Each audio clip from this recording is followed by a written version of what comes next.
Mopiti, joyau des îles sous le vent, perdra-t-elle sa liaison aérienne régulière? Air Tahiti évoque des pertes considérables sur cette ligne, 280 millions de francs par an. Une situation qui relance un vieux débat, que faire de la piste trop courte de l'île? Le directeur général de Air Tahiti m'en a touché deux mots, de retirer la ligne ou de réduire le nombre de vols sur Mopiti.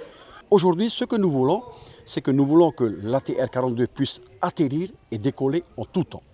Il n'y a pas d'autre choix que de rallonger cette piste d'aviation. Mopiti ne souffre pas d'un déficit de fréquentation, au contraire, mais d'infrastructures. En cas de pluie, 12% des vols sont annulés chaque année. Et lorsque la météo est favorable, seuls les ATR 42 peuvent s'y poser, mais avec un nombre limité de passagers. Une trentaine sur les 48 places disponibles à bord. Si le Tavana milite pour un rallongement de la piste sur le lagon, le gouvernement, lui, temporise. Du coup, on a lancé une étude de faisabilité pour nous informer sur le coût que cela occasionnerait de prolonger la piste.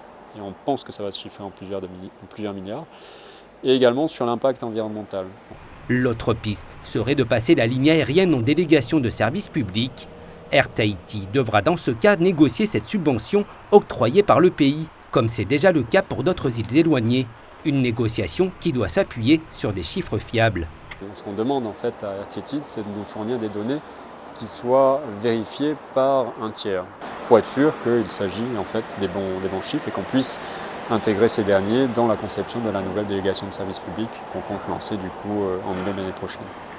L'avenir aérien de Mopiti reste suspendu à une équation délicate, à la fois économique, politique et environnementale.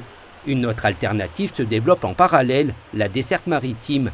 La Petai Express assure une liaison régulière depuis près d'un an.